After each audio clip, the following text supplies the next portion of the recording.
So just as a quick update on what the Unicorn Foundation's been doing in the last year, one of our key missions, if you like, is to improve the resources available to patients as well as healthcare professionals, and that's probably primary healthcare professionals most importantly. So we're very happy to say that we have printed and online downloadable information booklets written by our own Dr. John Leyden here that have been really well received, and we've had them out at medical conferences, and we keep on. We're about to go into another print run, so we will have printed 10,000 of these books, which is fantastic. So this is something that is a resource, and we really welcome you to contact us to give to your primary healthcare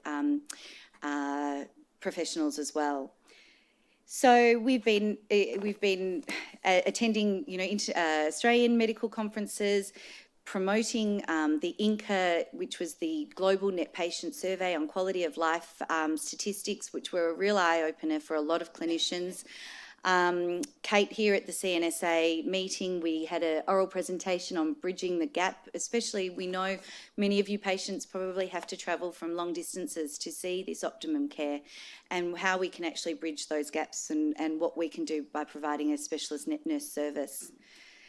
We've done a series of webinars. Obviously, we understand that patients can't always attend our support groups and hear from the experts that we try to organise as speakers. So we're very, very grateful to the clinicians who have given up their time, and they are the experts in this field, each field.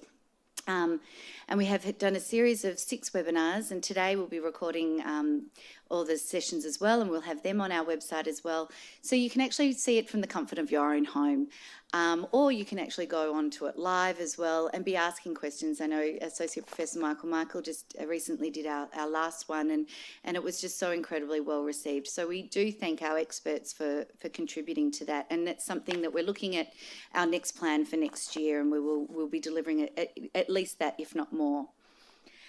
We've, which is really, look, it looks very mundane, but we've got our fabulous Linda, who's working with us, Linda Riding, who's really been able to encapsulate as much information into our database system as possible. So these are a lot of the patient calls coming through to our support service. And what we, obviously all your data is confidential and de-identified, but what we really need this data for is to help you by getting research grants, to help you by getting grants for more resources for you. So we don't know what we don't know. So this is really important, that if you haven't actually contacted the Unicorn Foundation but would appreciate your information being recorded, again, as I said, de-identified, it is something that we would really encourage you to do. As I mentioned, and we'll hear more from Kate later, but Kate came into the role about September last year. We did previously have our Net Nurse Day Long, which she started the service, which was fantastic.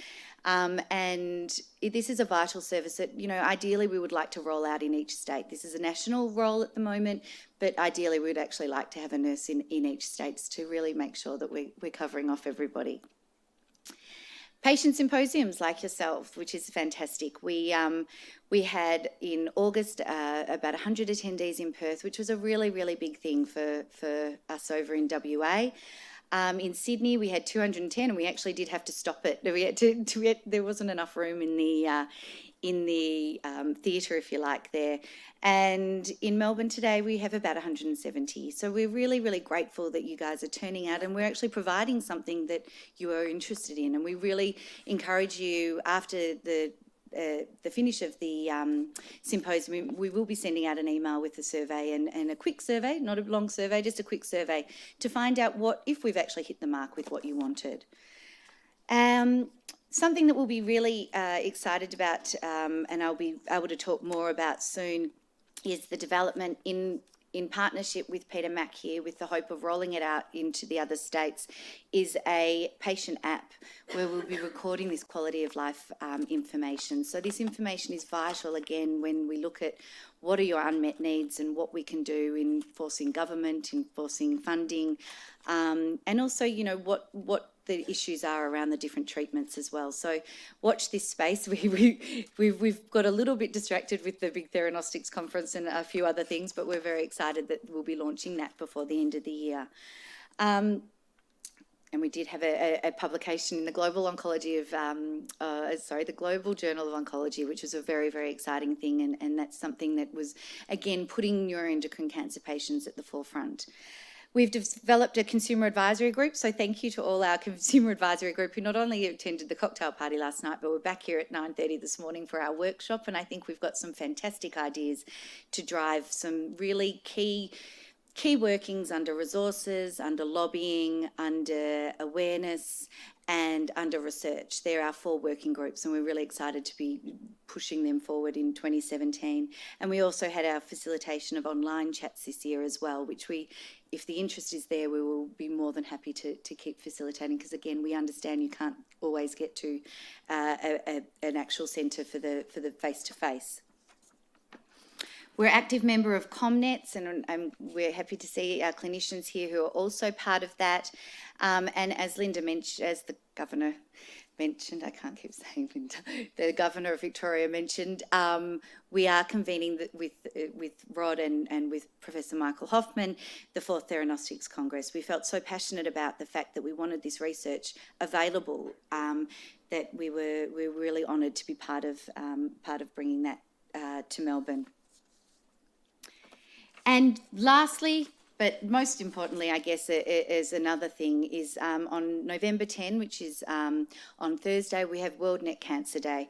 The theme this year is Let's Talk About Nets. We wanted to simplify the message and get it out to the community in the most simplest form we could by use of coffee cups, something that we all do every day if we can, but we can drink herbal tea as well.